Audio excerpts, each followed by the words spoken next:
影响中部地区一个款天气变做较凉冷，台中市外部区一窟田的边啊，都有上青白的落雨翔，慢慢反人规个变做红拍拍。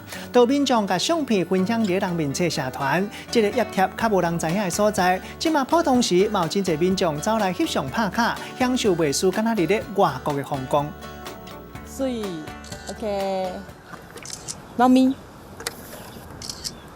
这翕一张，遐翕一张，这风景哪会这么水？台中外埔嘛有落雨翔的美景，民众拢足欢喜的。超美的，我不知道这种乡下地方还有这么漂亮的风景，超级方便的，因为我们可能开车或骑脚踏车就过来了。这一个点应该是最近才有人公布，才有人来的。当地民众拢真懊恼，规片的落雨翔实在是有够水。落雨翔的景致加上水底的影，气氛实在是真浪漫地区。所以天气气温一天比一天还要冷，台中地区的落雨松林也逐渐由绿转红，而这片藏身在稻田旁的落雨松林，近期也变成了打卡秘境。这个落雨翔的景点边啊，唔有溪啊、甲田，后壁阁有火焰山，相片翕出来感觉就是无同。有民众甲相片抛起咧人面册社团，随引起讨论。就算是普通时啊，嘛有民众来这佚佗。